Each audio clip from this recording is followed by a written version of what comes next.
Essa é a primeira parte da sexta aula. Argumentos dedutivos e indutivos. A partir dos conhecimentos tidos como verdadeiros, caberia à lógica a formulação de leis gerais de encadeamentos lógicos que levariam à descoberta de novas verdades. Essa forma de encadeamento é chamada, em lógica, de argumento. A lógica dispõe de duas ferramentas que podem ser utilizadas pelo pensamento na busca de novos conhecimentos, a dedução e a indução, que dão origem a dois tipos de argumentos, dedutivos e indutivos. Argumentos indutivos. O argumento será indutivo quando suas premissas não fornecerem o apoio completo para ratificar as conclusões. Portanto, nos argumentos indutivos, a conclusão possui informações que ultrapassam as fornecidas nas premissas. Sendo assim, não se aplica, então, a definição de argumentos válidos ou não válidos para argumentos indutivos. Exemplo 1. Considere o seguinte argumento. O Flamengo é um bom time de futebol. O Palmeiras é um bom time de futebol. O Vasco é um bom time de futebol. O Cruzeiro é um bom time de futebol. Logo, todos os times brasileiros de futebol são bons. Note que não podemos afirmar que todos os times brasileiros são bons sabendo apenas que 4 deles são bons. Em outras palavras, indução é a tentativa de generalização de uma afirmação particular, isto é, a passagem de uma afirmação particular para uma geral. Ou do individual para o todo.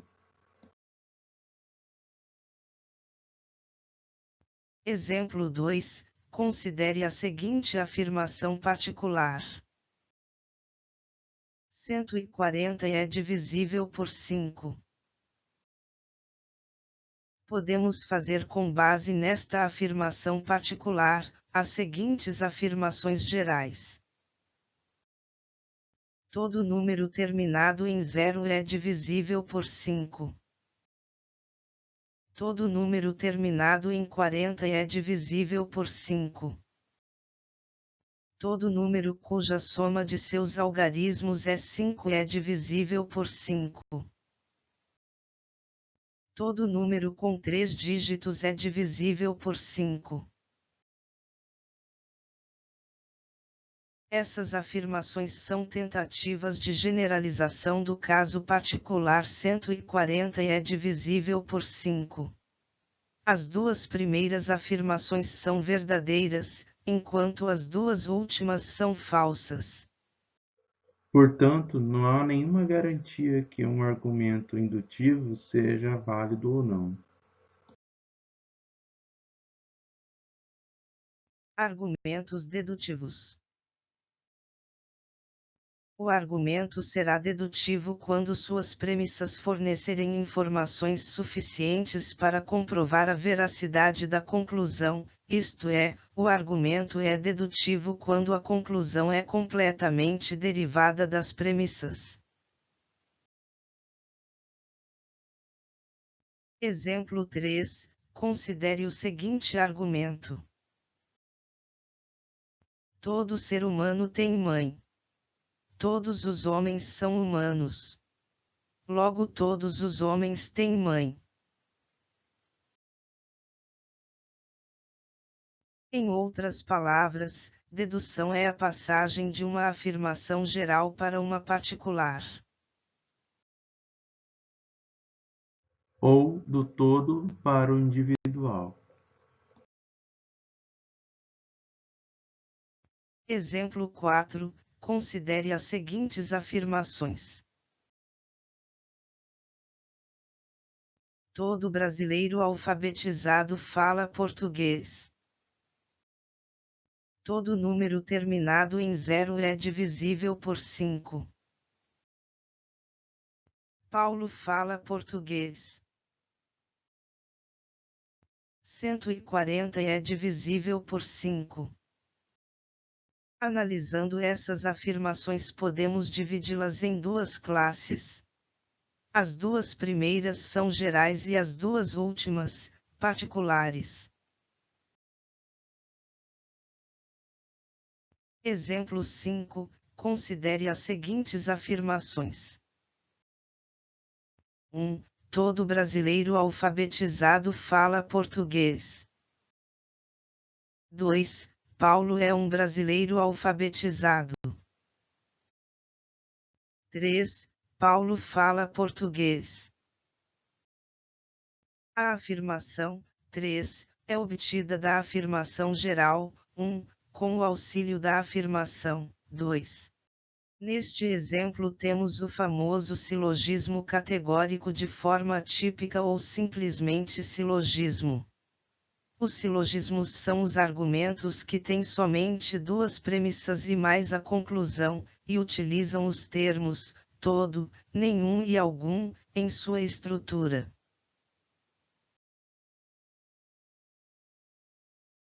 Na linguagem corrente, a conclusão de um argumento pode ser enunciada inicialmente, e depois são acrescentadas as premissas que procuram fundamentar a conclusão, enunciada na afirmação inicial. Exemplo 6. Considere o seguinte argumento. É lógico que Pedro será aprovado nos exames, pois ele é inteligente e estuda muito e todos os alunos inteligentes e estudiosos são aprovados. Esse argumento tem 3 hipóteses. A primeira premissa é: Pedro é inteligente. A segunda premissa é: Pedro estuda muito. A terceira premissa é: todos os alunos inteligentes e estudiosos são aprovados. E a conclusão é que Pedro será aprovado. Mas também a conclusão pode ser enunciada após as premissas. Exemplo 7. Considere o seguinte argumento.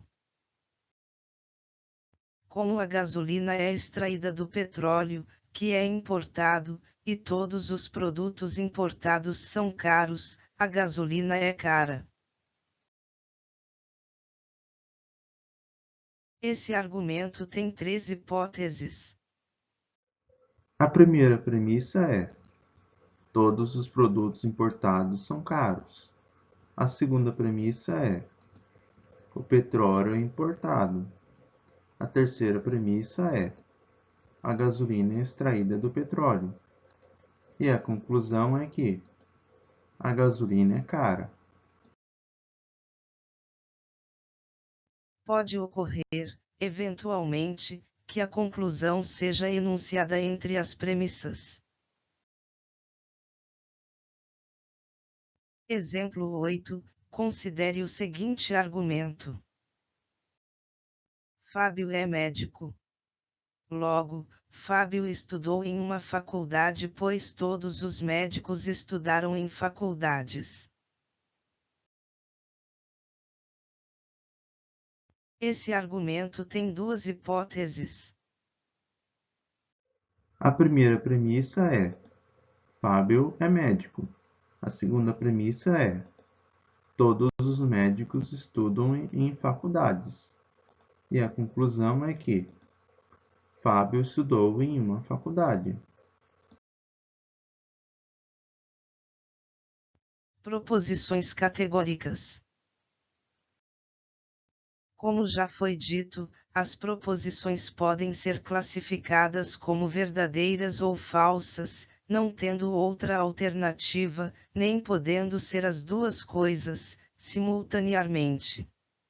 Existem, no entanto, frases que constituem armadilhas e podem minar uma argumentação.